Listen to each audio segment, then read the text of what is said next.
So what marvel do I have for you guys today? Well, the answer lies in front of you, as I say. Yeah, I know. I'm horrible with rhyme schemes. So for today's video, if I can toss this piece of junk, there we go. For today's video, we have a laptop from the year 1994. And what's funny about 1994, even though I wasn't around back then, I had a former friend. Sadly, this individual started doing drugs and we had to part ways. But basically, long story short, I was told by this former acquaintance, I suppose you could say, that 1994 was the year the world was going to end. And I think he meant to say 1984, 10 years earlier, because yeah, I mean, George Orwell obviously wrote about Big Brother watching you in 1984, but I think he was off by 10 years. Anyways, point being, what marvel do we have today? This is a laptop that was covered by LGR way back, over a decade ago actually.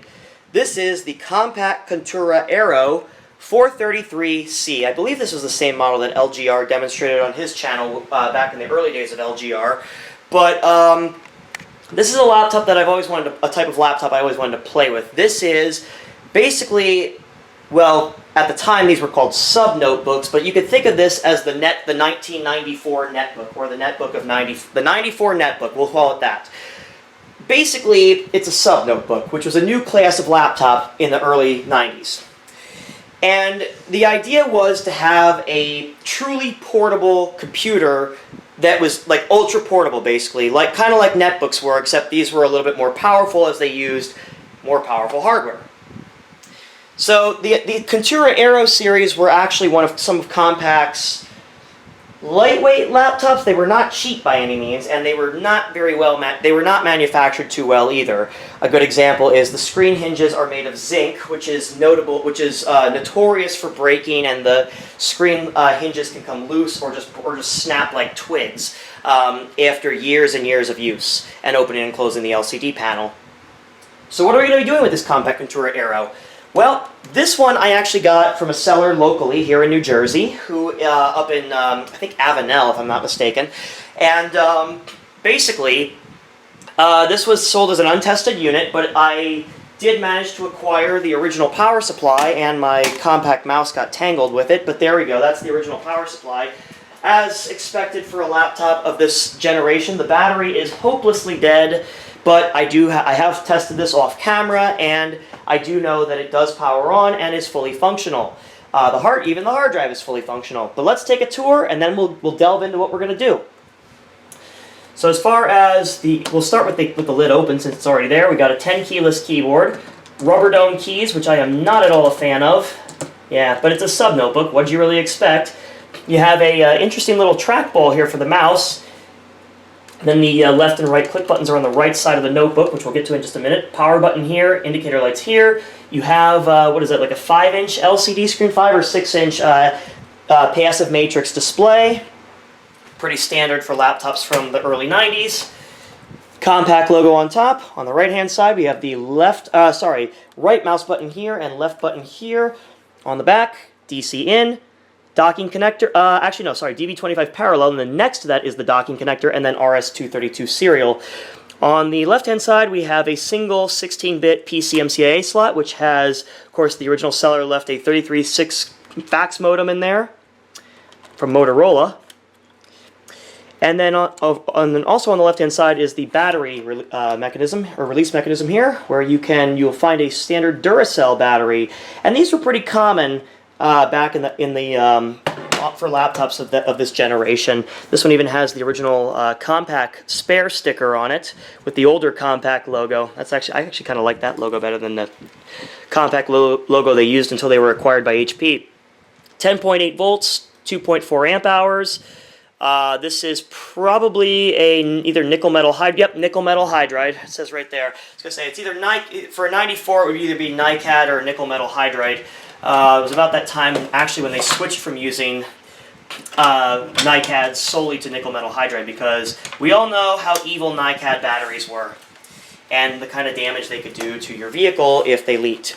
Interestingly enough, this one has an asset tag on the bottom, but it does not say whom it belonged to. So if any company out there recognizes this asset tag and you want your Contura back, let me know in the comments. Here's the information sticker down here, and then under here is the RAM access door, which I am not even going to attempt to pry open because that plastic is probably horribly brittle.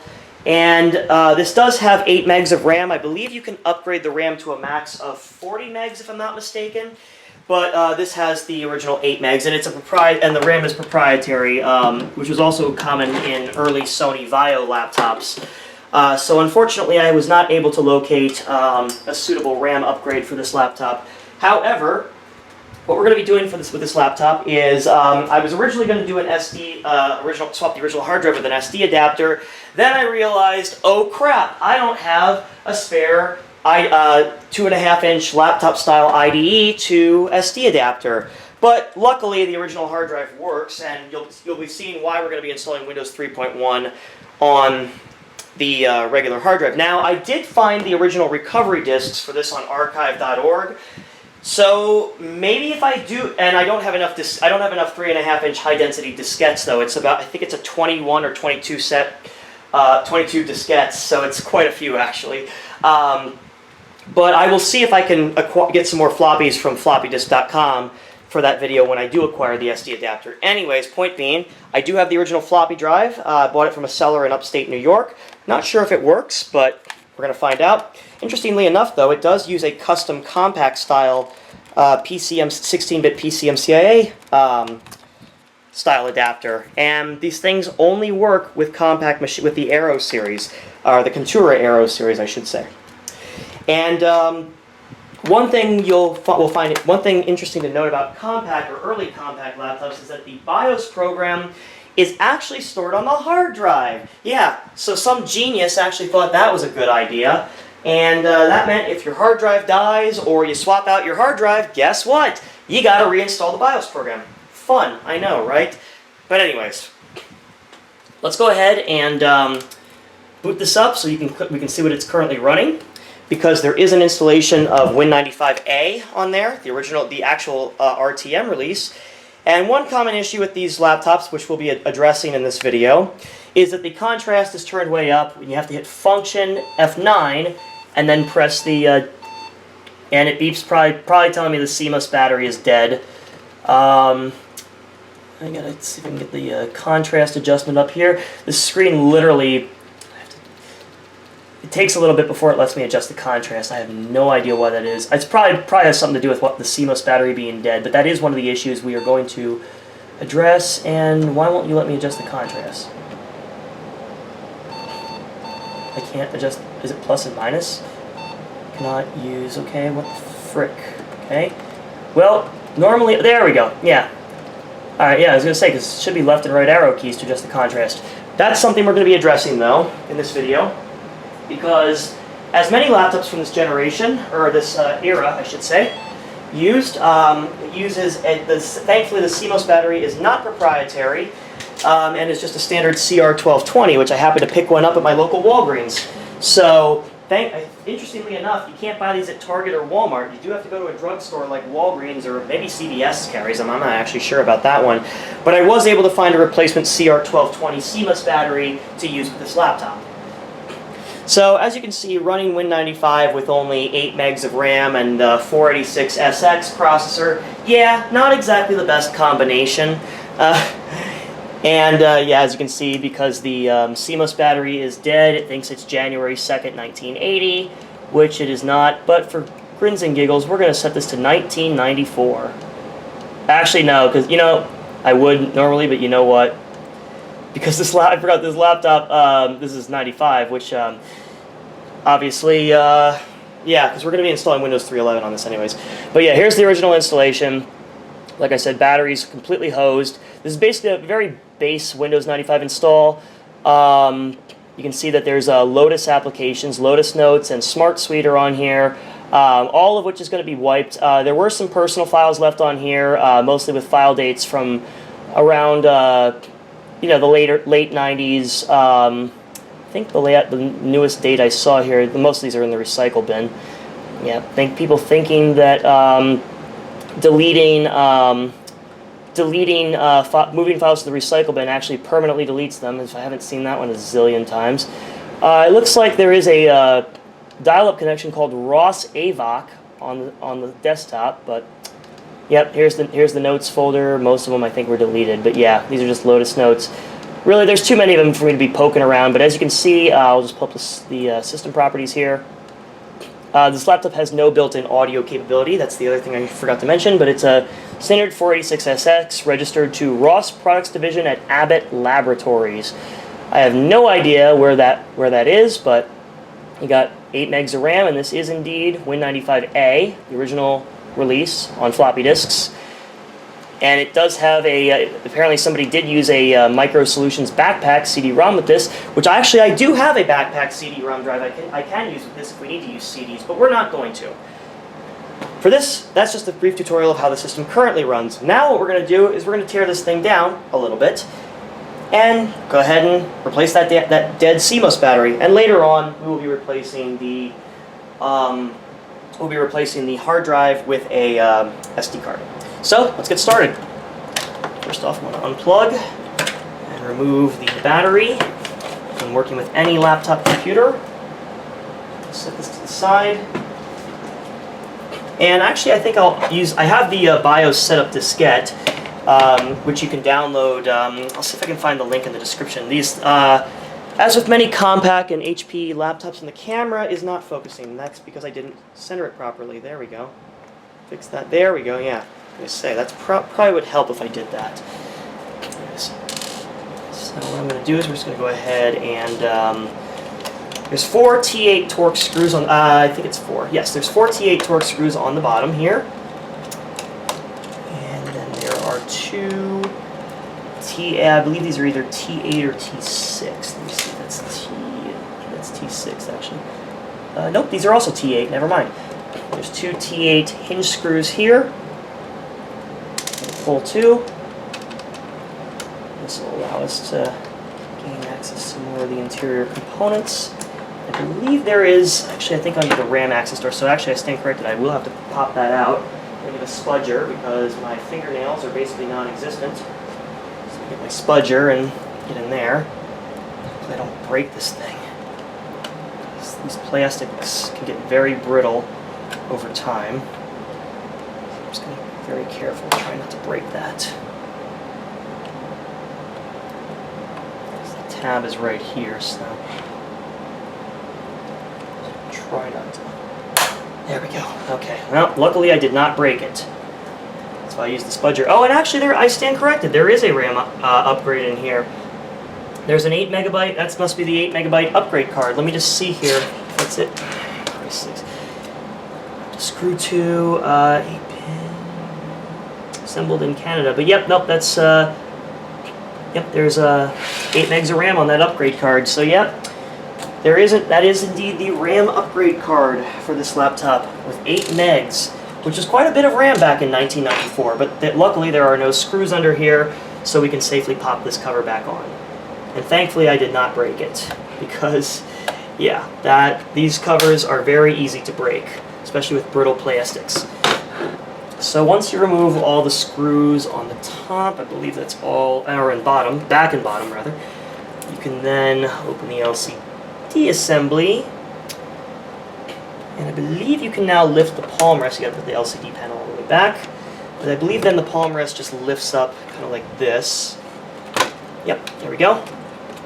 I don't know if you have to remove the LCD panel assembly, but I think you do, but this is where you got to be kind of careful with these.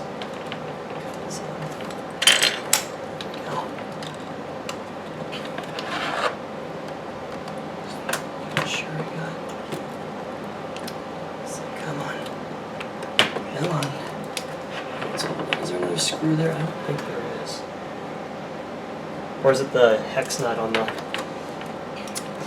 I did open one of these before, so it feels like there's a screw hole in it there. Actually, no, there isn't. Well, hang on a second. Let me see if I can...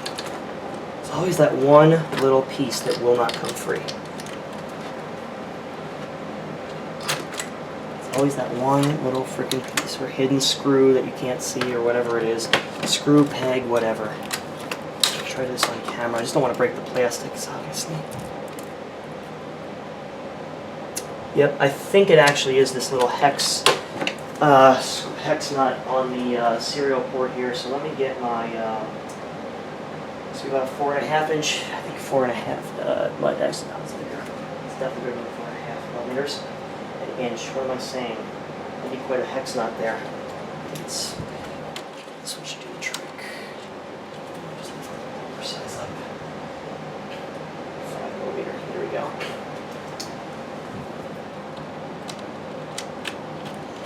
See if that helps out here.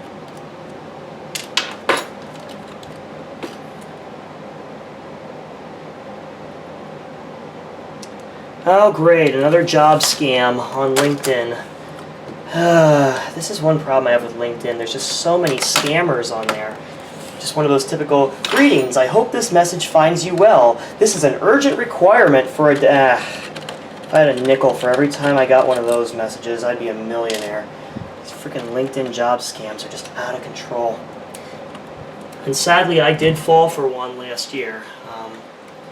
For those who are curious, I did unfortunately fall victim to a LinkedIn job scam last year. You know, it's just, that's one of the biggest problems I think we have in our job market right now is just you have all these scammers preying on the desperate and posting fake job ads and fake ads, fake listings, just counterfeit everything, man. Alright, well, I'm not able to get this hinge to come loose, but you know what?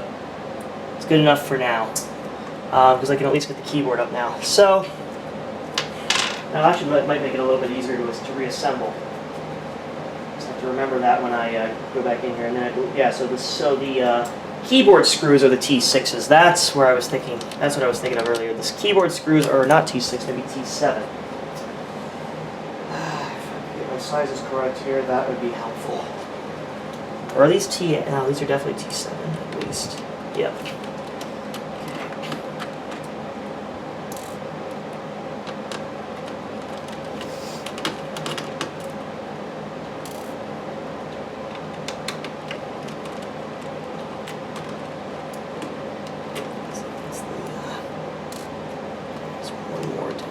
Here, also a T7, yep.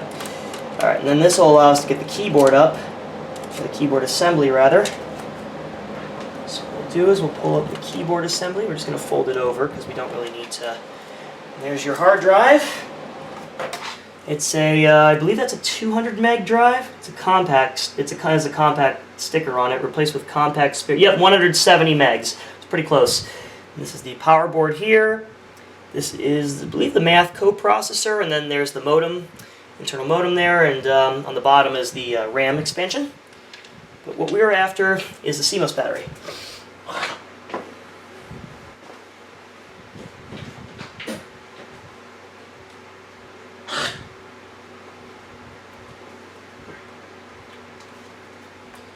Go ahead and open up the new CMOS battery. Oh yeah, of course. You need the plastic that's impossible to open. You buy scissors and you need scissors to open the packaging. The biggest troll on earth. Luckily though, I have something better than scissors. It's called a Japanese box cutter knife. My father always told me that the proper name for these things was Hakin Supani, and I don't know if that was true. I don't think so, because my dad tended to be sort of a jokester when I was a kid. Even though he was very strict, he did like to joke around when he was in a good mood, so. Hakin Supani! That's what my dad would always say. These knives, or these Japanese box cutters. Just trying to cut my finger here. I hate when they enclose the battery. It's like you'd think just pulling up, just opening the paper packaging would be enough, right? But no, of course not. Of course not. Yeah. Even with this Japanese box, I'm trying also not to scratch my desk or cut myself like I almost did there. That's why they should really ban this type of packaging. They really, really should. I mean, these jagged edges are probably just. I have to hold this down and just like try to wedge the battery out here. There we go. Stick the knife in there and then we'll see if we can just fish it out. This plastic, I tell you, man. Come on, there we go.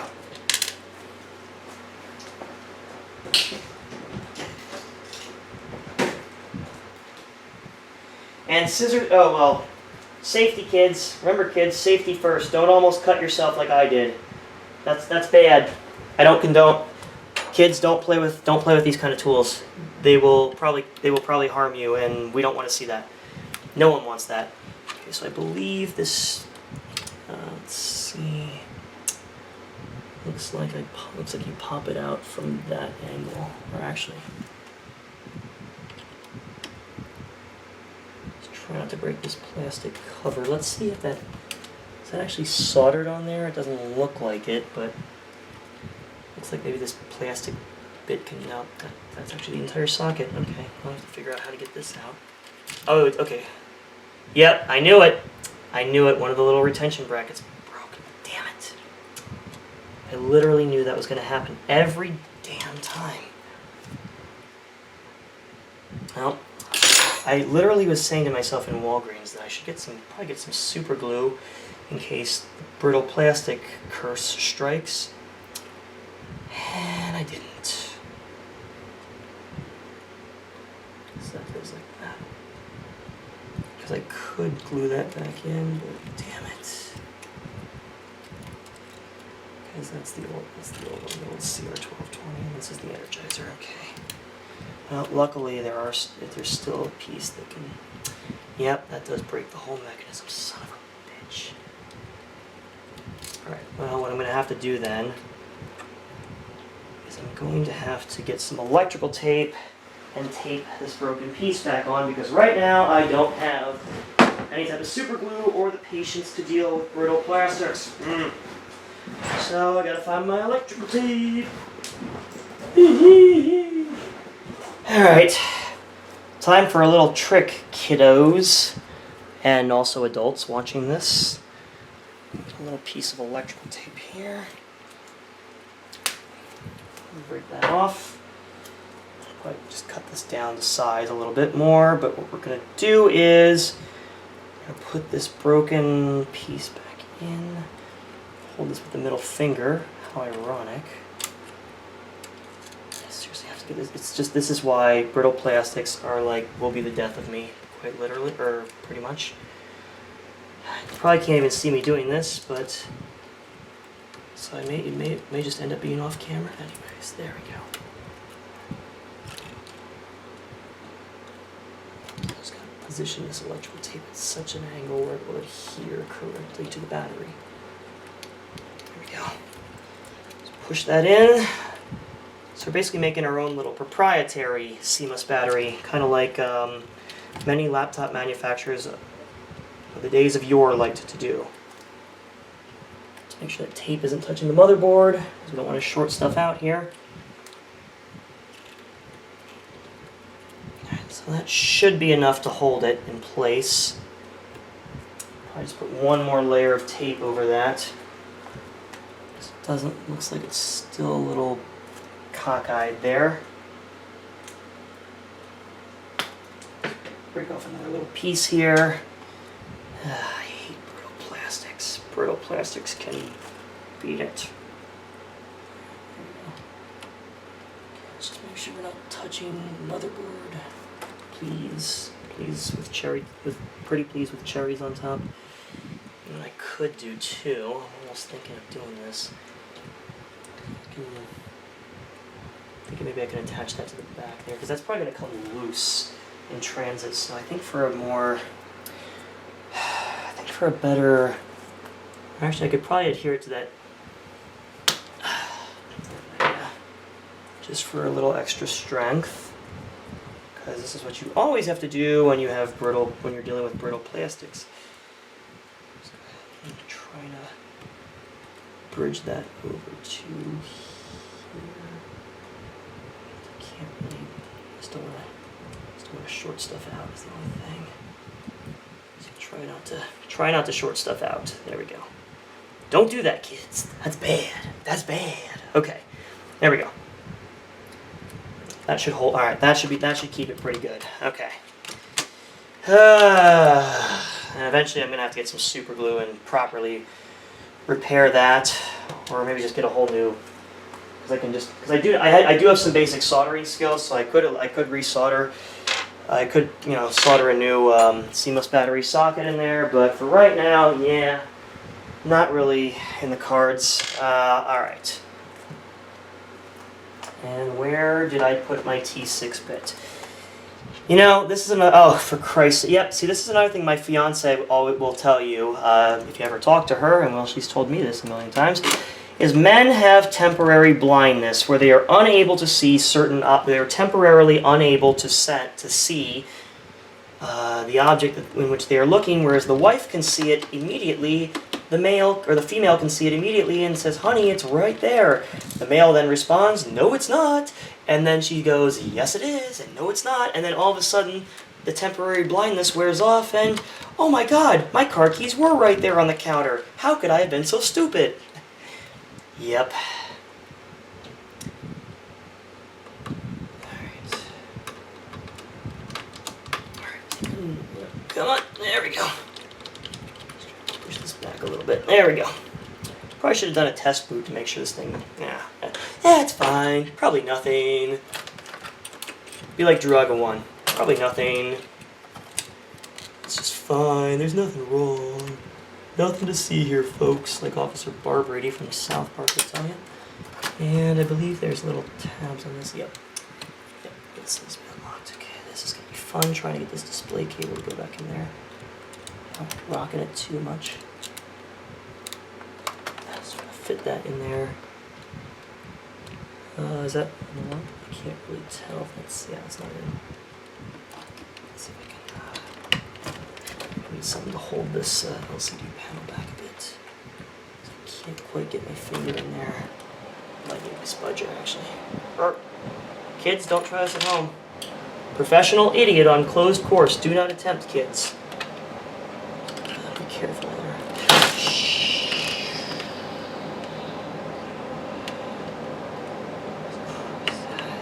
So, you see why people didn't like working on laptops back in the day? The narrow spaces you have to work with. Hold on. I have to break the LCD panel here. Just trying to get this frickin' socket open. Unlocked here. Oh, there was a. Oh, for Christ's sakes, there was a metal clip right there. You suck. And I didn't even notice it. Now you tell me. Now you tell me.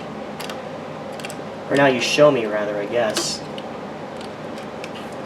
It's like. Because I literally thought that was part of the keyboard bracket. Okay, there we go. There we go. Okay. Whew. I'm glad that didn't. I don't think I got. No, the LCD's fine. Okay. Phew. Just like when you drop your tablet or you drop your phone, it's like, oh my God, are you? Yeah, honestly. Well, remember this, kids. Material items can be replaced. People's lives can't. So think before you cry over a broken phone screen.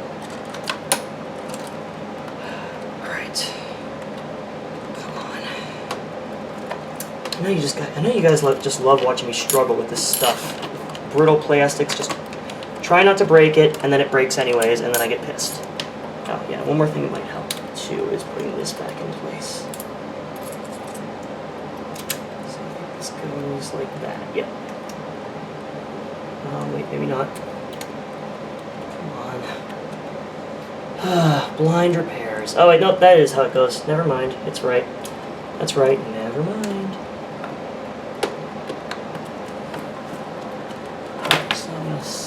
Does this really have to swing back all that way? Oh, you know what? I just noticed this. I bent the. Remember how I was saying these screen hinges are made of cheap zinc? Well, guess what? Yeah. Cheap is definitely the right adjective that came to mind. Ugh, got it. Just barely. Just didn't want to break anything. Oh, and somehow I managed to snap off one of the keys. I don't know how in the hell that happened. Actually, wait, yes I do. It's called brittle plastics. And I somehow lost one of them.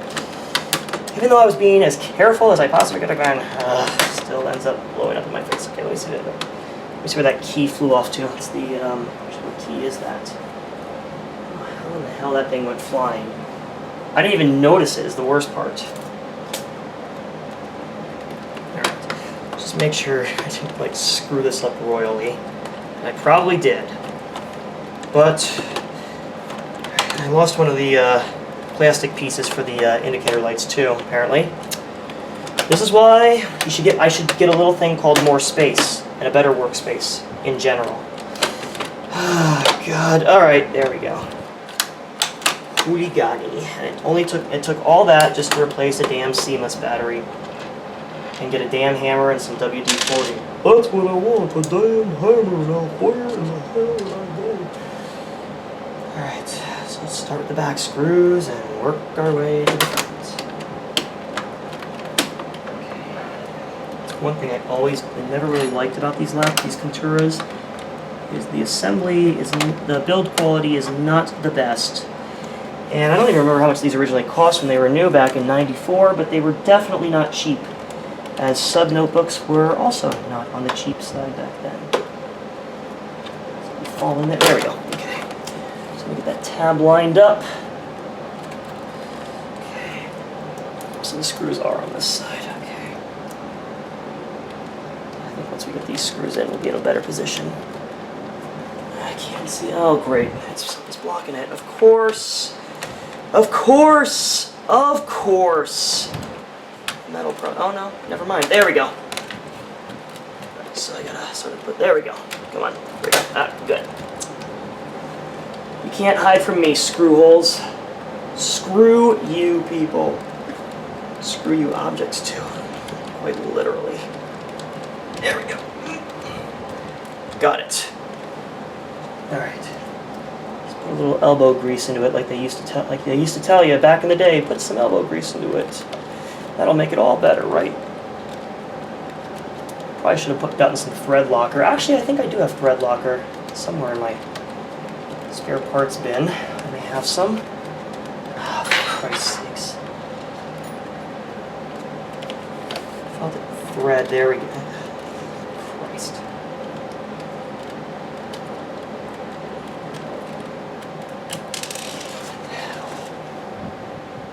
Still not seated properly. Of course it's not. Of course it's not. Let me try moving the hell. Let me open the LCD.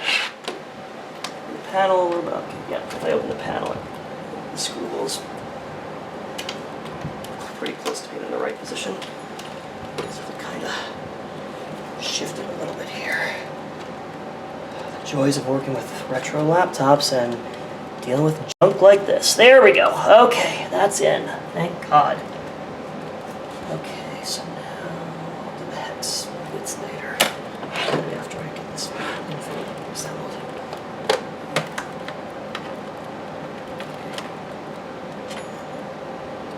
And luckily the bottom case screws are all the same length, so that helps out immensely. Careful snapping this thing back together. Snapping the plastics back to this. Is that even long enough? I don't think that doesn't thread all the way through, so no, it is not. It is not the correct length. Okay, for some reason I thought these were all the same length, but apparently they are not. Evidently they are not. Let's see, that's the same. Wait a minute, are these the same length? They look to be about the same length. Unless I'm just blind here, or stupid, or both. Alright, well, let's see. Yeah, these appear to be all the same length, so... Oh, that's why. Yeah, the dreaded clips. Okay. Maybe let's start with the rear screw. Well, the rear screw. I was about to say screws. Because it's always the concept of even pressure, kids. I almost feel like I'm conducting some sort of drug of one experiment here. Even though I did try that back in April for 420. And I will explain. And the reason I took that video down voluntarily was because, well, even though it was April 20th, it didn't really get good reception, and for my long-term viewers, you know that I have quality standards that my videos must meet for the video to actually go up, and that video did not meet those standards, therefore I voluntarily removed it.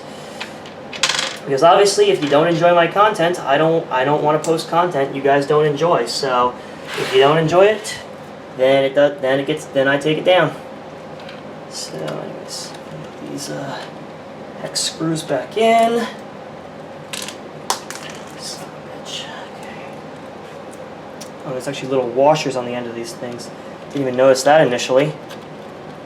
There we go. All right.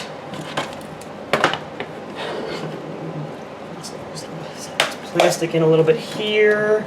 Let's make sure we're good on this side. And it sounds like something's rattling in there. That's always fun.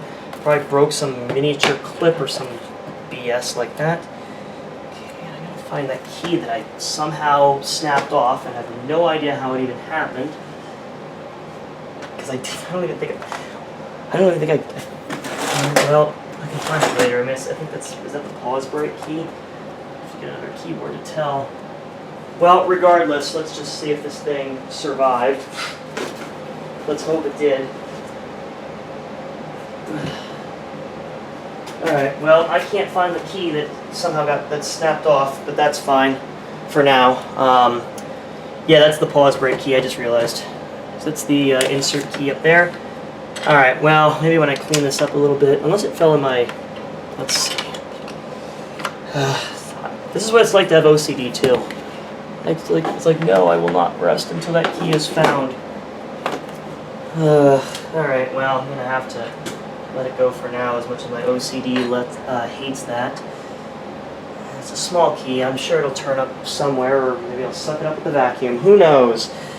Alright, let's go ahead and plug this thing in, and hope this thing will boot.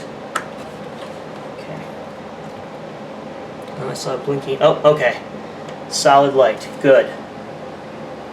Alright, now the BIOS program is on the hard drive, which I believe on Compaq's is F10, and whoa, that is not good. Maybe I did not seat the display cable correctly? Yeah, it does not appear that I seated the display cable correctly. You see why I want to do a test boot first? Oh, okay, well now I got a solid orange pattern. Yeah, let's just press down on the LCD cable. See about right here, but I can't see anything unless that's just the contrast. I hope that's the contrast. I don't think so though, because the contrast doesn't look washed out or anything like that. I can't adjust the contrast anymore? No, I cannot. Okay. I cannot adjust the contrast. Brightness? Cannot adjust the brightness either. Oh no, I can adjust the brightness left and right. I'm a dumbass. I'm such an idiot. Yep, well, that LCD cable does not appear to be seated properly. Well, that is just wonderful.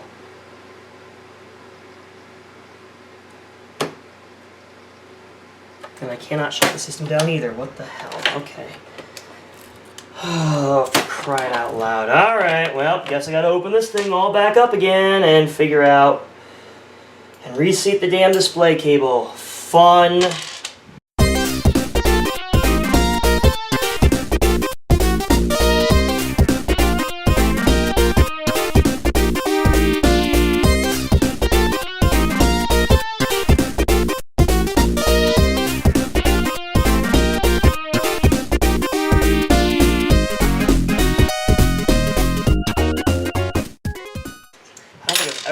I don't think that this has probably been one of the most tedious CMOS battery replacements I've ever encountered. But I'm not going to put the screws back in yet because we need to see if this was... Nope. I'm glad I did not... Did I seriously damage the LCD panel? Let me just move it back and forth here. Yeah, I think it's actually... Of course. You know what it probably is? Oh, well, there it goes. But I can't... Yeah, it's that... If I press here, will it stay? Yeah, no, it does not. So it's probably what it is. It's probably inside the LCD screen panel. So now I gotta disassemble the screen. Mother of the Irish. Oh, God. Are you kidding me, man? Like, are you for real, dude? Like, this is unreal. Unless, like, no, I really don't want to disassemble that. Like, come on, man. Don't make me do that.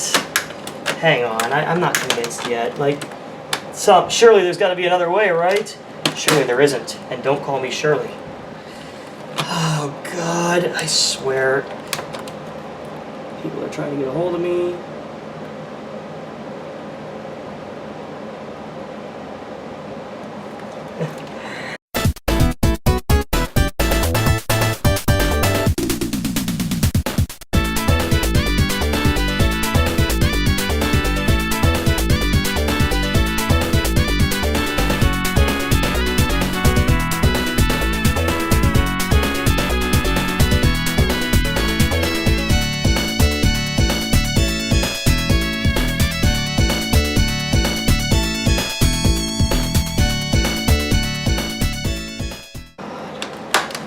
Alright, if this doesn't work, then I don't know what will.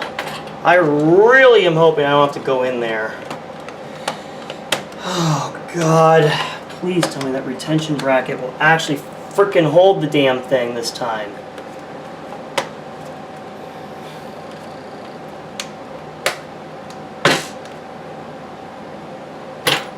What the f***? Are you kidding me? Are you kidding me? It's still not seated properly? How? This is unbelievable.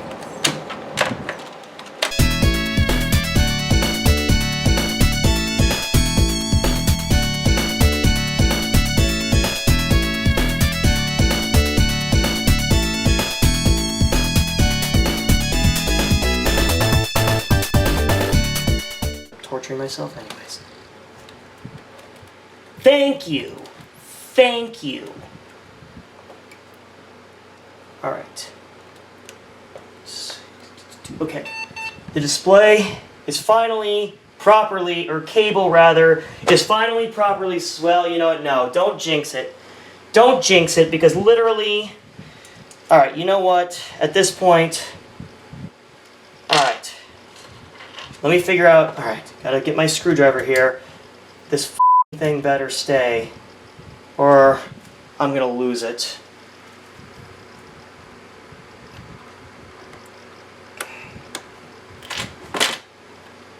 The problem is with a tight workspace, it's not exactly recommended to work in such a tight space. Okay, screen's still good? Still good. Well, actually, wait. I still see some lines. I'm getting worried. Well, you know, the lines, I mean, honestly, I'm willing to deal with those lines. I really am, at this point, at my wit's end with this damn thing. So, shut it down, close it up. Let's just frickin' get this working again.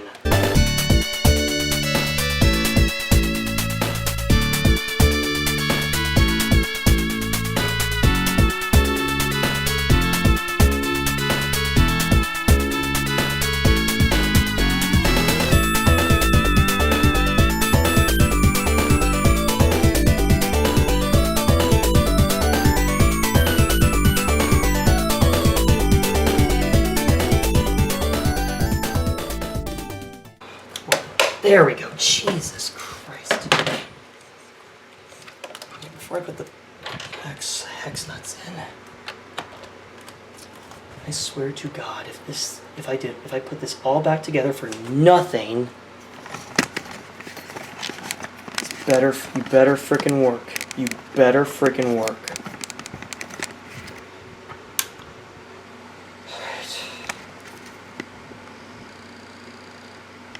Hard drive. Okay, screen LCD's on. Thank God.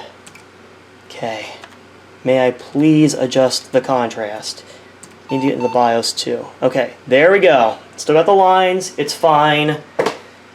I really, like, holy crap, man. I mean, the lines are okay. I mean, I can deal with that. I probably shouldn't press down on that too much. Yeah, I'm willing to bet it's something in the out inside the bezel there. That took way longer than it needed to. But hey, look at the bright side. At least I got the laptop mostly freaking functional. Oh God, I am mentally and emotionally drained after that. What an endurance. But hey, it makes for good YouTube content, so look at the bright side, kiddos. Oh god, let me see if I can find that missing key too.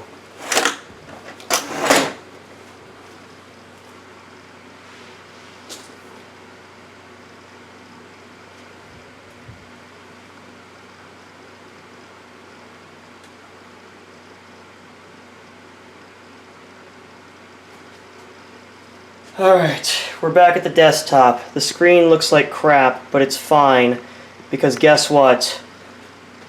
I wasted hours on this thing. Alright, let's do brightness next. Turn the brightness up. Okay, there we go. Frickin' finally. And I think I just stepped on the key. Indeed I did. Oh, never mind. It was the delete key that I broke off inadvertently. So maybe now life is being nice to me. Because look what I found. It's like the angry German kid. The escape button. Where's the escape button? Alright, just pop that back on there. Okay, finally. Holy mother of God.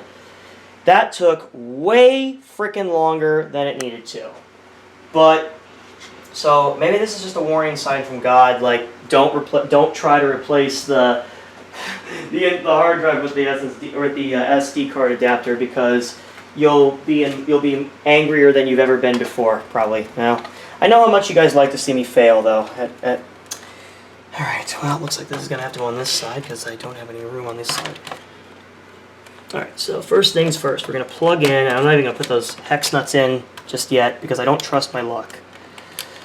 Oh, God, let me just get these things out of the way. Okay, so two things. First off, I want to see if we can update the BIOS on here. Then Windows, maybe in a separate video. We'll see. Or if I can at least get Windows installed today before my camera battery dies, we'll go from there. Alright. Popping in the BIOS update disk, which also contains the appropriate ROM pack. I know, how original. But let's see if we can freaking boot off this thing. And the contrast is still screwed up, but that's probably because I didn't save the changes to the CMOS. Because I didn't have a chance to. Okay, come on. Go to BIOS. Okay, there we go. Let's do F10 for setup. Thank God. Okay. Compaq. Thank God. We are going to do English, French, German, Italian, or Spanish. We're going to do test and diagnose. You should use this utility when you want to change the configuration. To continue, press enter. Okay. Computer setup. Oh my God. Thank God. Create a diagnostics diskette. Oh, you can do that. I didn't realize you could do that. Well, at least we know the floppy drive works. That's good. Let's go to computer setup. Because, yes, like I said, yep, okay, so now we can actually set the date and time. So it is currently September the 2nd, and we're going to put 1994. Oh, there actually is mouse input, believe it or not. I forgot that Compaq did have mouse input. So it is time is currently 2:42 p.m. I am going to set the time correctly. 42 p.m. I guess that's how it's supposed to be. Okay. Yep. It accepted that. Good. September 2nd, 94. Retrieving information. Please wait. Alright. Let's see if this freaking thing will work. And if it doesn't work, I'm going to cry. Oh. System configuration has been changed. Okay. For a second, I thought that was an error saying that this is not the right, this is the wrong system diskette. And I was going to be like, you piece of garbage. Compaq Contura, Aero 433C, enhanced SL enhanced 486SS, 33 megahertz, 8 megabytes of RAM. Oh my God, it actually frickin' works. I don't believe it, kids. Oh my God, this disc actually frickin' works. I don't believe it. I don't frickin' believe it, but it works. And what's even worse is this looks just like Windows 3.11. System identification number. I have no idea what that is, but you know what? It works. It works. We're going to set the BIOS back to default values. Okay. Woo. It works. Hooray, kids. Alright. Well, at least I know I have the right system diskette to boot this thing up and reinstall the BIOS program when we replace the SSD, the hard drive, God willing. But now, yep, I have Windows 3.11 on how many floppies is this? Well, I'm just going to open the package. But But yeah, I bought a sealed OEM package of Windows 3.1 on, let's see how many diskettes this is. Just gotta open this film off here. Let's see. Yep, here we go. Microsoft Windows version 3.1 on 6 floppies compared to the, what was it, 13 floppies you needed for Win95, I believe. So yeah. So here we go, kids. We're going to be installing Windows 3.1 on this. From 6 floppies. The following has been changed. Processor memory, would you like to save the configuration? Yes, please. And just frickin' work on me, man. Like, oh, it's all I ask. I forgot, Windows 3.11. Yes, that's right. I forgot that Windows 3.11 disks are not bootable. So we actually have to boot off of, actually, is this even, because I think we have to have a DOS boot disk. Yep. At the MS-DOS prompt, yep, these are not bootable diskettes. So we actually do need, unless there's a system disk in here, Windows Series, high density, yep, these are just the 6 disks. Okay, so we do not have a boot disk. Frick, okay.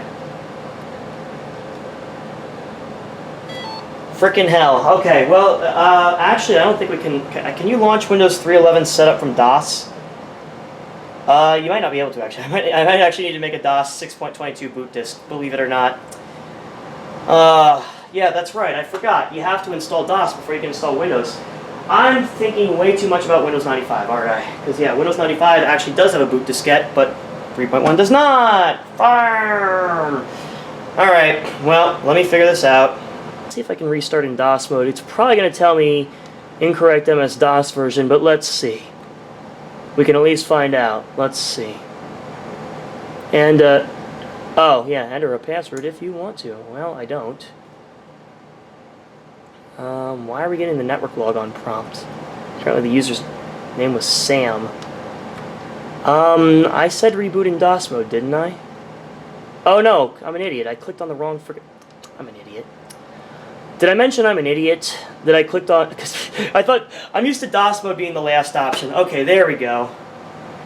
Now if this actually works, okay, there we go, Windows 95. Alright, so this is disk 1, okay. I don't think you can start the Windows 3.1 setup from within Windows 95, but let's do a version, which is Windows 95. Okay, well that's great.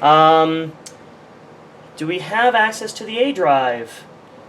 We do not, because it didn't load the did not load the drivers. What the hell? Frickin' hell. Let's see if the system diskette, though, because I don't know, does the Compaq drive have, it's not the control key. I can't restart the system for whatever stupid reason with Control-Delete. But let me see if the Compaq system diskette, I don't believe it had the correct MS-DOS version on it, but yeah, let's see. Alright, so let's reboot off the Compaq setup diskette. Hopefully it just lets you exit the DOS, because my camera battery's dying, so...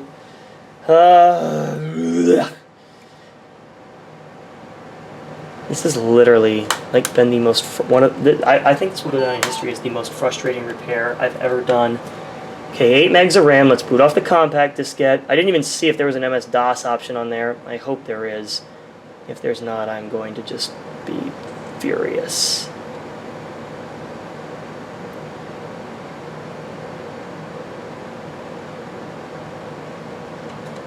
Okay, starting MS-DOS.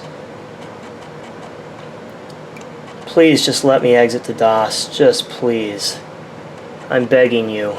I beseech you. Please just let me go to a DOS prompt so I can get the command interpreter and get Windows 3 installed. Or 3.1, but whatever. ROM pack identifies the system. Okay, ROM pack firmware. Oh, so now it wants me to upgrade the firmware. Okay, well. The following, okay, well, we can upgrade the system ROM. Sure, why not? Okay, it's behaving differently this time, so okay. Let's upgrade the system firmware, I guess. That was actually my original intention, though.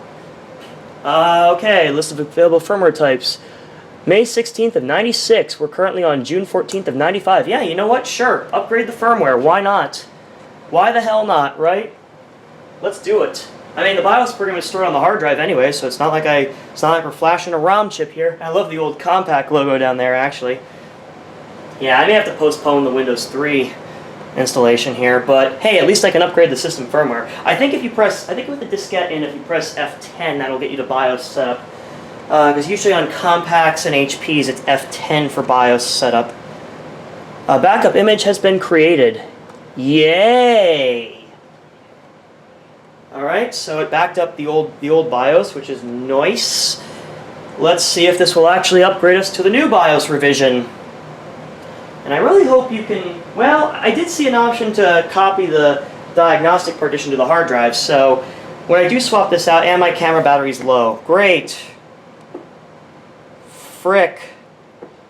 I literally charged my battery. If you continue, the firmware will be reprogrammed. Yes. Please just reprogram the firmware before my camera battery dies. Please. Ugh. I don't want my battery to die right now. Just, please, just God, no. Alright, reprogramming firmware. Do not reboot or power cycle your machines. We gotta pray for no power outages because this battery sucks or is dead. System ROM has been successfully reprogrammed. Please remove and power cycle your system. Okay, or cycle power, I guess. We will press the OK button. I can't hit OK because I removed the disk. Okay, well, at least it worked. Well, okay. And I mean, as long as it was successful, we can do that. Alright. Hey, but it worked, so you know what? Not really a huge loss. F10, please. Please. Just please. And I didn't turn the frickin'... Oh, come on. I don't want the battery to die. My camera. Crap.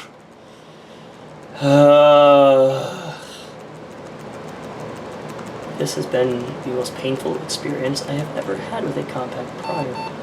Okay, so you trigger the keyboard error, and I still can't press F10. Oh wait, yes I can, never mind. I was impatient, yes. Okay, computer setup, power management, test. Do we not have exit from this utility? So will that take us to DOS? To exit and restart your computer, press enter. To exit to the main menu, press escape. I knew it. Why did I even think that was going to prepare a computer for Compaq service call remote pack? Really? That was a thing back then? Damn. Security management, power management, computer checkup test, create a diagnostics diskette, manage partition. You suck. You suck. Well, that is just wonderful. Because guess who can't get to a DOS prompt to install Windows? But, you know what? So, Windows will have to wait until next time, sadly. Because I don't have the time or the patience to make bootable diskettes now for MS-DOS 6. However, the good news is, what we've learned is, the external floppy drive for this laptop does work. The CMOS battery replacement appears to have succeeded. So, I guess a good part 1 to this saga, I guess. So, yeah, I'm gonna have to go source myself some MS-DOS 6.22 floppies, and then I'm gonna have to, or probably just make a, I'll probably just need to get like a, I don't even know, would a Windows 95 boot disk work? I don't even know. Windows 3, I don't know. But we're gonna have to boot into a command interpreter and get DOS installed first. So, we shall do just that. But my camera battery is about to die. And I don't have the proper tools to upgrade this right now. So, this concludes part 1 of this saga. Tune in next time for part 2. But if you liked the failure, please give the video a thumbs up. They help out a lot. Subscribe if you want to see more. And I'll see you guys not too far from the future, or whatever I can't even think because I'm neurodivergent. Bye. But part 1 is not yet over. Oh no. Because after a bit of goofing around off camera, turns out DOS 6.22 is only 3 floppies. So, we may be able to salvage this. Now, in the meantime, I did order the SD adapter, but hopefully we can at least get Windows 3.11 installed on here, and then we'll worry about drivers when I actually need to worry about, or when we need to actually worry about drivers. So, so this is a total of 3, 6, 7, 8, 9 floppies. Can we do it? I think we can. So let's start with DOS 6.22, disk 1. Putting this in the... actually no, the floppy drive's upside down. You know, it's kind of funny because I still remember when I took my A+ exam way back in the day. They still had questions about like how do you know if you plug the floppy drive cable in backwards. For those wondering, the answer is the activity light will stay lit. That is actually the right answer. Fun fact. Alright, so I hear the floppy drive seeking. Please just frickin' work. Oh my god. Okay, it's reading the floppy. Let's see. The contrast still isn't quite right. Although actually it would be kind of interesting to see if it retained the date and time. Turn the contrast down a bit. It is attempting to read the floppy disk, but it doesn't look like it actually is, so I'll believe it when I see it. We don't have... Okay, starting MS-DOS. I was expecting a non-system disk error. I was going to be like, you piece of crap. But no. Alright, booting into DOS. Here we go. Holy moly. I think we actually may finally have it, ladies and gentlemen. You know, it's so weird because literally I haven't installed Windows 3, and actually you guys can't see, can you? Tilt the screen, and that makes it harder for me to see, but it's fine. If you guys can see it, that's all I care about. Okay, welcome to setup. Thank God. We're going to press setup. Your computer is already running a version of DOS. Yeah, that's right about that, because we have to obtain the upgrade copy, but yes. Let's actually get out of this. I think you can actually go to... I wonder if there's actually a format command on here. Because we don't have an upgrade copy, so this will come in handy when we have the new disk installed. Let's see if format.com is on here. I'm assuming it probably is. Yes, sirree, Bob, it is. Alright. So let's go into fdisk. And we have fdisk first. So let's go ahead and fire up fdisk. Because we do need to create a DOS, so we need to delete the... Actually, let's display partition info first.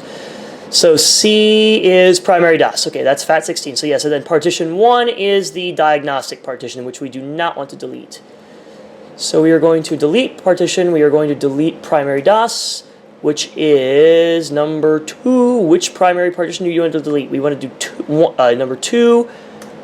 The volume label is AP. Are you sure? Yes. Primary DOS partition deleted. Hooray. Okay. So we are going to create a DOS partition. We are going to create primary DOS. Do you wish to use the maximum available size for a primary DOS partition to make the partition active? Yes, we want to do that. System will now restart. Insert DOS system diskette, and okay, well, I have my DOS system diskette in there, so I don't know which diskette though. Do I need 2 or 3? Which diskette do I need? I'm assuming disk 1. I will assume disk 1, but if it asks for a different disk, I will insert those, because I have disks 2 and 3.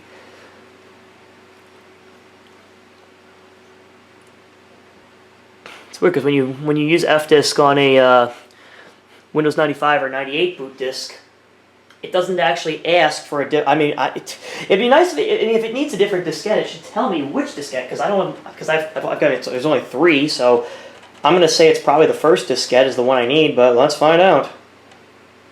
So we just blew away Windows 95, which we wanted to anyways. I know we have to leave partition 1, because that's the Compaq diagnostic partition. Nope. Oh, well, actually, this might actually, since we blew away 95, let's see if we get the same error. Nope. Yeah, I thought so. All right. But luckily, we can still get back to DOS here and run fdisk again. Now... well, let's see. Let's display info. See if it actually created it. Yes, it did. Okay, primary DOS system is unknown. Well, that's fine because we don't care. Okay, so it's probably still detecting that. It's probably still detecting the Win95 installation, because if we go here, yep, we do still have the Win95. Yep. So that's why. All right. So and it can't even read. Well, because again, we don't have the primary DOS partition set up. So we need to go back to our A drive, and we do have the format command on here, so we're going to do format C:/Q so that we can do a quick format and blow away that Win95. This cannot be quick formatted. Yes, we will continue with an unconditional format. Luckily, though, this is only about less than a 200 meg disk, so you guys get to see a full format. Well, I'll be speeding this up. Hopefully it won't take too long, but at least we can format the disk so that we can install Windows 3. So I guess we'll just sit here and twiddle our thumbs while the disk is formatted. All right.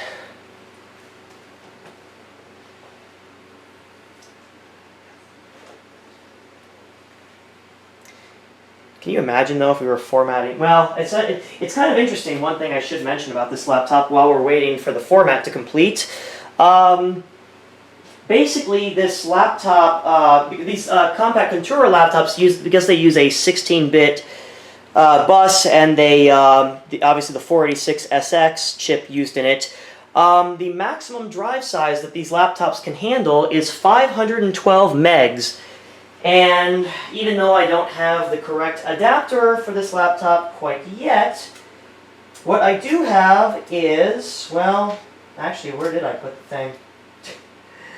Well, that's great. I was just about to show which SD card we were going to be putting in this laptop, and now apparently I can't find it. Never fails, right? I also just realized I never put the modem back in. Not that it's any loss, because I don't have the dongle adapter either. Yeah, well, that's an 8 gig SD card, but also somehow I miraculously picked up a 16 gig CF card.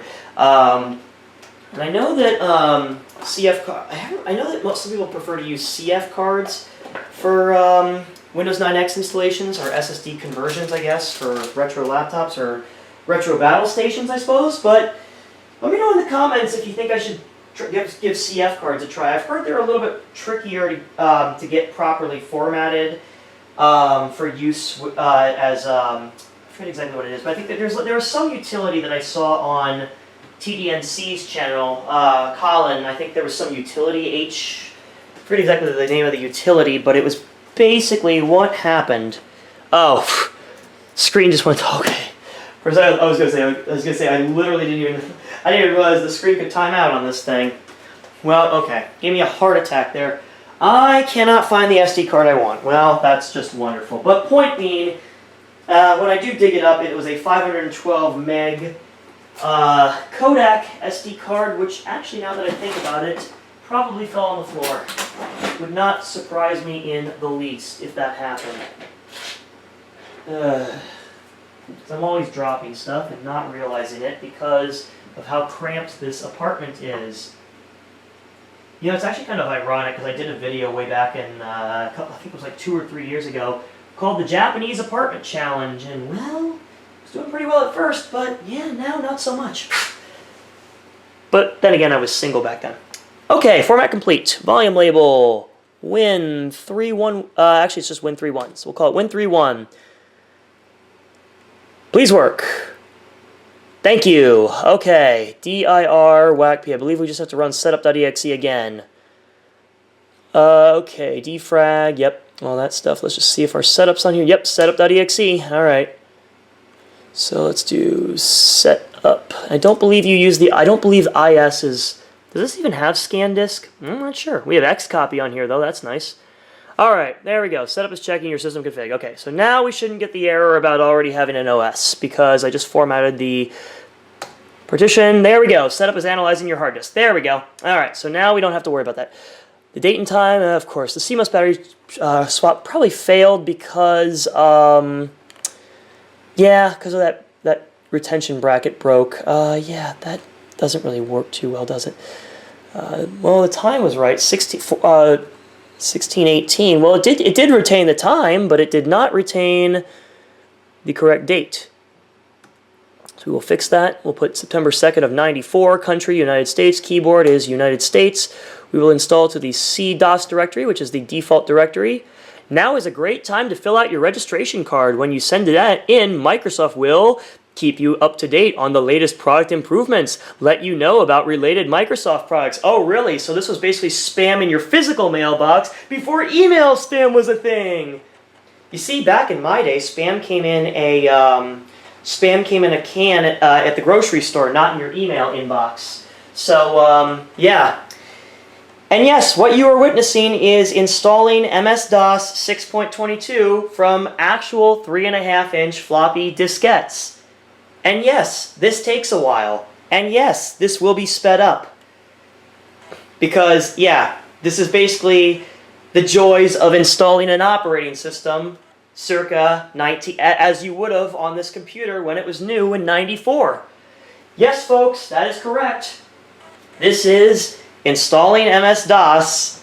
In fact, an entire operating system, aka the disk operating system, that's what DOS stands for those who don't know, on basically period correct hardware. You know, the other thing I noticed is the scan lines on the display seem to have gone down a bit, so maybe putting that electrical tape on the display cable helped a little bit. I'm glad, because holy moly, that was annoying. You know. Oh yeah, scan disk is on here. I was wondering if the IS switch can be used with DOS. I know when I install Windows 95 and other flavors of Win9X, well, actually not. Well, this is not 9X, but you know what I mean. When I install Win9X in general, I use the setup space forward whack IS switch, which, if you don't know, skips scan disk. And what's even funnier is, I know this works on Windows Me. I don't know about 95, 98, but if you run with the, I believe it's the whack IM switch, you can actually skip the system requirement check. So, like, if you want to run, say, like Windows 98 on a computer that doesn't officially meet the requirements, and you can't get it to meet the requirements, I believe you can run the forward whack I think it's IM if I'm not mistaken switch. It's been so long since I've done that, but I know I did that with Windows Me long ago, because the system I was using had a 133 megahertz Pentium. Okay, yep, we are ready for disk 2.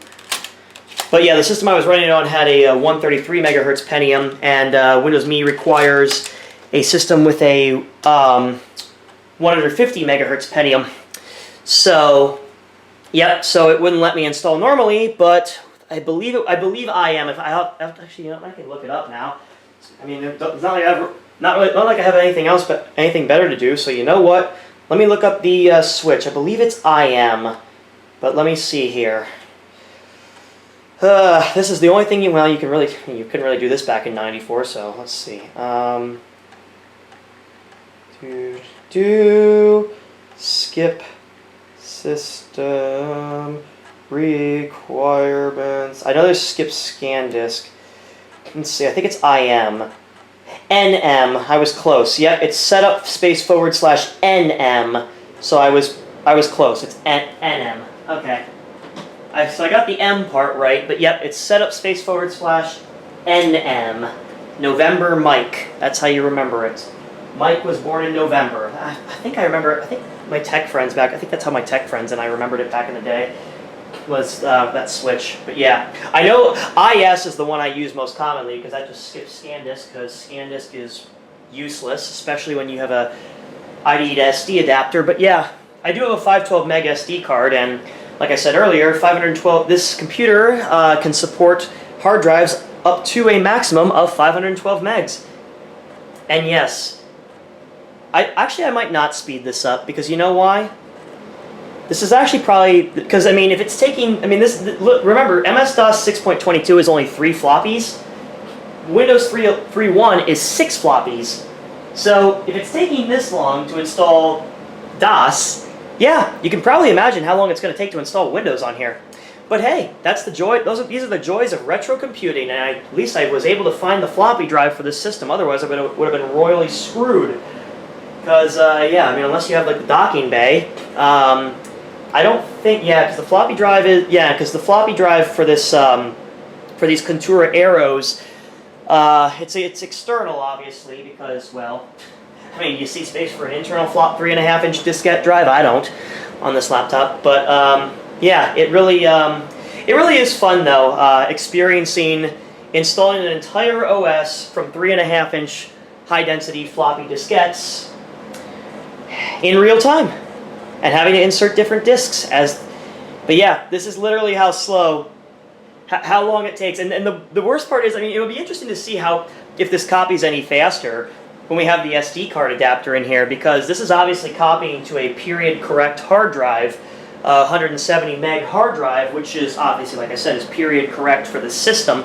But it'll be interesting to see, because I mean, usually IDE to SD adapters can slow performance down a bit, but with an i486SX, you know, might not be so bad. Another video I'll make is, because I know Dan Oct1 made a video. So what I'm going to do is I'm going to be making my channel trailer after this, of course, and I'm going to be installing, just for grins and giggles, I'm going to see if I can install Windows 95 on this, because as you may have seen in the Toshiba, what I did with the Toshiba Satellite Pro 420 CDT, I actually installed my copy of Windows 95A, my OEM copy, from, I think it was what, 14? It wasn't quite the original release, which was 13 floppies, but I think the version I own, or the set I own, is, I believe, 14 floppies. Is that disk? Oh, that's disk 1. Yep, that was a good thing I checked. So we need disk 3, not disk 1. Good thing I read the label first. Okay, in you go. All right, so I guess I wonder if sometimes it asks for disk 1 at the end of the copy process. So I'm not sure if it's going to need that. Probably. And the interesting thing is, I literally have not been reading the setup notes, the on-screen notes from Microsoft. But it is kind of interesting to experience this on, like I said, on period correct hardware, as if it's 1994 again.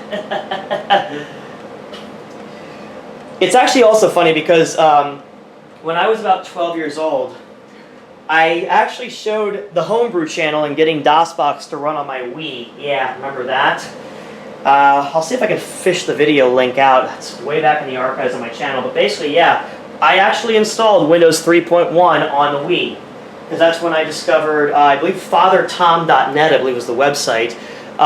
This was one of the first guys to run Windows 95 on a video game console. And now, of course, people are loading Windows 9X based distributions because there's DOSBox for like PSP and DS, 3DS and whatnot. So, yeah. Now it's sort of become a thing, and the only consoles I really have are, well, I mean, PS2 had Linux, so I do have that, but yeah, good luck installing Windows on an N64 or NES. Although I think there was like wasn't there a Windows for NES? Like a unofficial hack or something like that? I don't even remember. I think there was, but yeah. Oh, this is taking forever. But you know what? I like it. I want it to take forever, and here's why. I don't care that my camera battery is almost dead again, because this battery sucks. I like this because I really feel, even though I wasn't around in 1994, even though I have friends who were around in 94, but they were little kids. Some were born in 94. Like, in fact, someone, well, it wasn't really a friend, but someone I knew today was born on today's date in 1994, which means they are 31 years old. But yeah, this was some girl that went to my high school. Won't mention names for confidentiality reasons. Well, she wasn't the brightest bulb in the box because she didn't know what resent meant, even at the word resent, I should say, because resentment is also a word. She was born in 94, and I think she must have gotten held back a couple times. I know she was from overseas originally.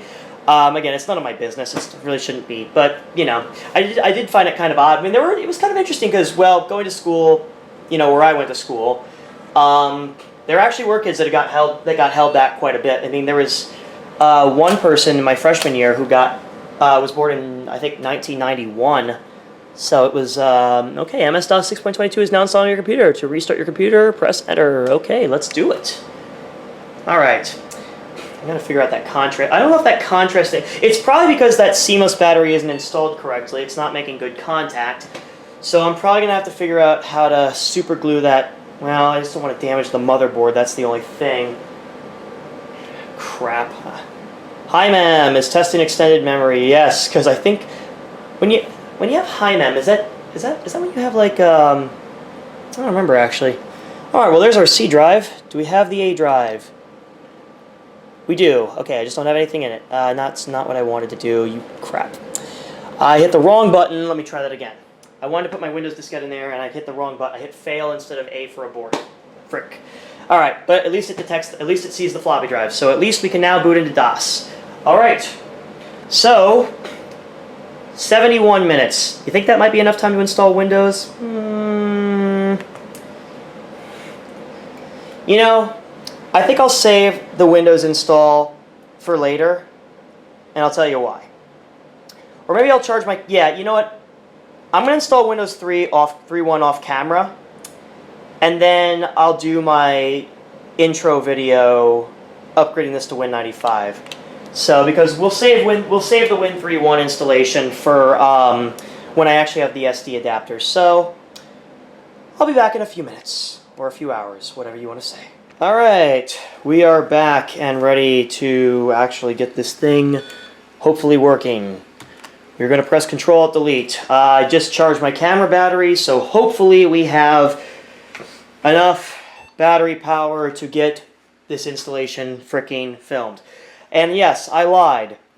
I said we were going to install Windows 3.1 off camera, but I lied. You know why? Because this is a brand new set of floppies, floppy diskettes that is, and I forgot, like when you install Windows 95 from floppy diskettes, yeah, you can only register them one time. Or you can only register, you only get the opportunity to register it one time. And why can't I adjust the brightness, or not brightness, contrast, I mean. Because you guys can't see that too well. There we go, that's better. There. Okay. Nope. Go away. Thank you. Okay. Thank you. Alright. And I am dropping stuff because I'm already starting to get a little drowsy. It's the end of the day already. Leave me alone. I'm kidding. Alright. Let's put in disk 1. Set up diskette 1. And let me zoom in more because the lighting in the background is bringing up the exposure and I can't even see what we're... I literally am having to type through the viewfinder of my camera because, yeah. I'm literally having to type through the viewfinder of my camera because I had the screen literally, I have to have the screen at this awkward angle because, yeah, I have to have the screen angle at sort of an awkward angle because otherwise my camera doesn't pick it up too well. It's a passive matrix. Did you really expect anything more? Let me see if I can get the full screen on there. Okay, welcome to setup. This setup program prepares Windows 3.1 to run on your system. Hooray! Windows provides two setup modes, Express or Custom. Express setup relies on setup to make decisions and setting up Windows is quick and easy. Really? Or Custom setup. You know what? We like to live dangerously like Austin Powers. Let's do Custom. We're techs, so C Windows is the default directory, which it will create on your hard disk, which is what we want. We'll just use the default. Because where else? And I'm talking really close to the camera. Okay, so computer, MS-DOS system, VGA, Microsoft or IBM PS2 mouse, keyboard, US, English, no network installed, which we don't care about. Actually, if we go to computer, is there different? Let's see if Compaq has anything in here. Toshiba, other requires disk, and yeah. Alright, yeah, MS-DOS system with APM. Actually, does this thing have APM? I don't think it does. Well, Everix, Step 386, or compatible, AT&T PC. Yeah, I guess we'll go with MS-DOS PC. VGA is fine. Yeah, screw it. Alright, copying files. Hooray, the part you all were waiting for. How long will this take? Nobody knows. Actually, it'll probably take like 5 years. Well, actually, I forgot, there are two, even Windows 3.1, there are two portions of setup, like us, well, late 90s kids like me, remember, when installing NT-based OSs, including NT40, 2K, and even Windows XP. There are two portions of setup, even for Windows 3X. One of them is the CLI-based portion of setup, which is what you see here, and one of them is the GUI-based portion of setup. So let's see how many floppies we'll have to swap until we get to the GUI portion of setup. I can't wait. And you know what? For grins and giggles, I'm just going to do this in real time. I mean, I could speed this up if I really wanted to. Who the hell am I kidding? You know what? For the sake of time, I'm speeding this up. So, catch you on the flip side.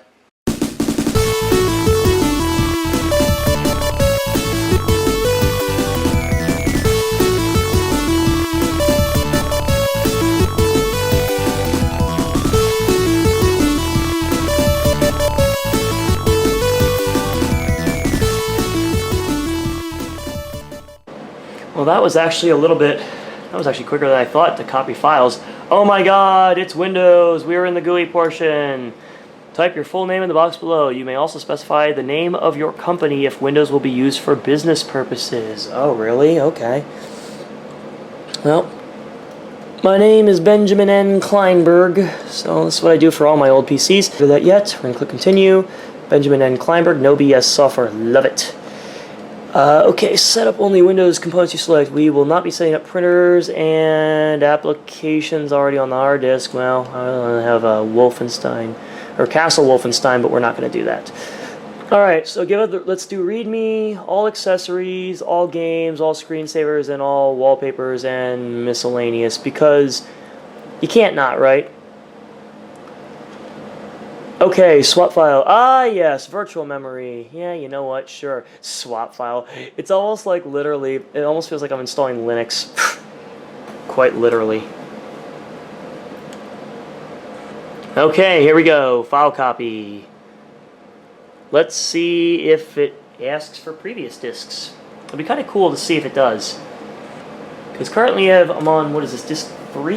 Yes, so 3 of 6. So we're halfway through the diskette pile, so we'll fast forward again and I'll come back when it's done installing Windows.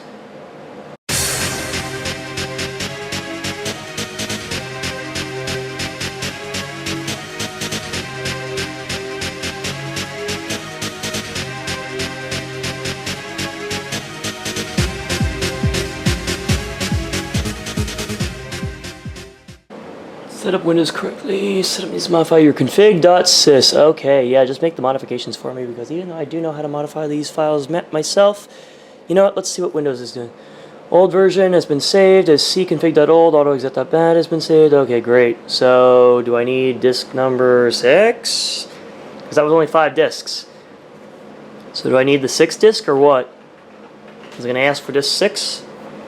Setup can now run a short tutorial. I'm going to skip that. I gotta find the... Windows 3.1 is now set up. Oh, shit, okay. Awesome, alright, well then let's restart. Sure, why the hell not? I guess we don't need disk 6. I'm not actually sure what's on that disk. That was maybe probably was the tutorial if I had to guess. Probably the tutorial if I had to guess, but let's see. Let's see if we can actually boot into Windows. And I can actually edit autoexec.bat so that you could have the win command, win.com command run. So, oh, you piece of garbage, camera. It will not focus once again. Frick you, camera. There we go. There we go. Alright, let's see if I could actually get this to work. Alright, so there is, oh, interestingly enough, is there a win.com file? I don't even see win on here. I see win.a20, there's a Windows directory. Do we have edit on here? Because I see the config.sys, so let's do cd Windows, and let's see, where is our win.com command? Oh, there it is. It's in the Windows folder. I'm sure edit is probably in here too. I didn't even look. Let's type win, and there it is, Windows 3.1. OMG, it actually works, guys. Holy moly. And the question is, will it actually boot? Yes, it does. Oh my god. I can't believe it. There's Program Manager. We made it. Oh my gosh. It works. We got games. We don't have Reversi though, but that was, what was that, dropped in Windows 2, I think. Oh my gosh. We got Solitaire and Reversi. I don't remember Steve Ballmer's corny commercial, but I don't care. Oh my gosh. So do we have drivers and everything? Well, these are just standard drivers, but yeah, this is pretty let's go to, oh yeah, I forgot we don't have device. There's no device manager. I forgot about that. We got MIDI mapper, timer, MIDI sequencer, sound. We don't have sound. There's no... Oh, well, I guess except for the piezo beeper, but yeah. More importantly, though, is the date and time right. Yeah, it saved our 9/2/94, and it is actually 6:06 p.m., so it actually did preserve the date and time. That's good. You know what else? I just realized. I I started recording this around 2 p.m. It's now 4 hours later. Yeah. So it literally took almost 4 hours to finish the first part of this project. And the worst part is, yeah, we're good as far as this original hard drive is concerned. We're good. Only one small problem. We're replacing this with a SD adapter, so that's fun. All right, so let's go into our DOS prompt. We're in the C Windows directory. I believe edit is in the Windows directory, most likely correct. It should just be edit.com, because you do need your edit command. Expand. Do we seriously not have edit? It's not in alphabetical order, or barely. Are you kidding me? We don't have edit? Well, that sucks. We seriously don't have an edit command on here? Nah, it can't be unless I overlooked that. There's config.old and autoexec.old, but we don't have edit. Oh, we've got a DOS directory. Well, we got a DOS directory though. Let's go to the DOS directory, see what we got under DOS. Probably just base DOS system. Oh, we do have edit though under here. So we just need, here's edit. It's under the DOS. So we need to do edit C : backslash is down here, which is weird as all hell. Auto exec dot bat. I can't really see what I'm typing here. There we go. All right. So basically, here's what you can do if you want to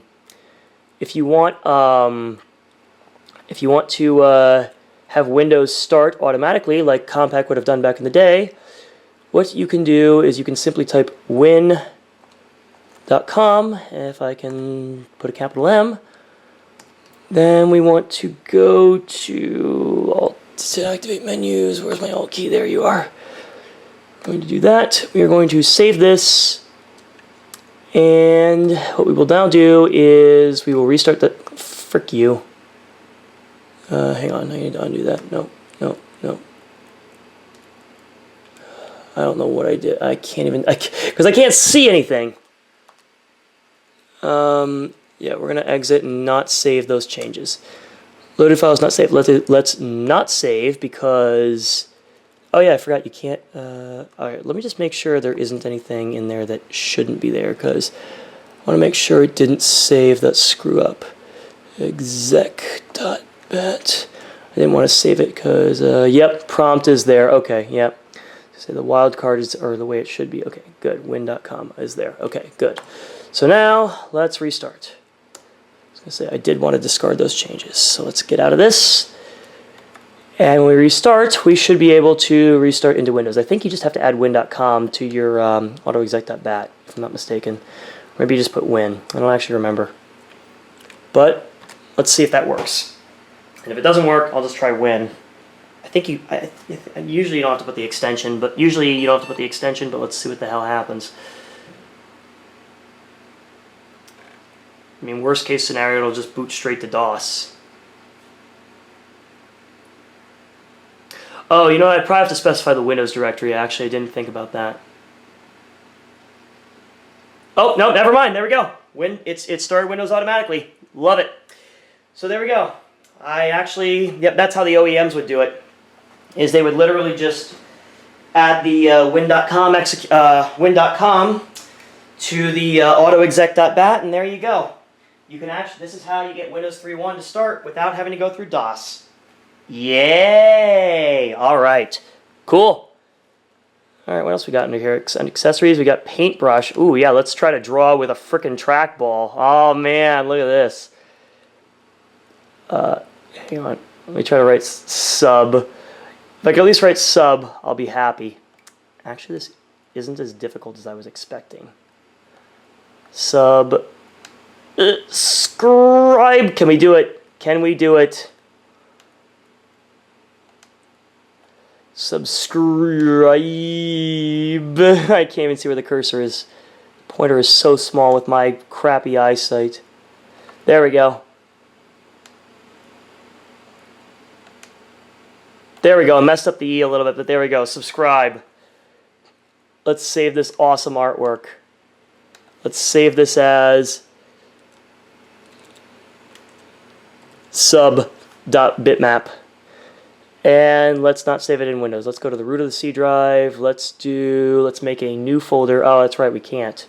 Forgot you can't make new directories through here. That's right, you can't do that in Windows. That's right, I have to do that in File Manager. What the hell? Put it in, just put it in, I forgot you don't have a My Documents folder here like you do in Win95, do you? Let's go up one level. Let's just, let's not put it in the root of DOS. You know what? I've got, what is it? Castlevania Wolfenstein on here, which doesn't work, sadly. But you know what? Sure, we'll save it in Castlevania Wolfenstein since the program doesn't actually work. It just goes to straight to the you've been caught screen. But yeah, there we go. 6:12 p.m. Final time, September 2nd, 1994. Ah, God. All right, let's see.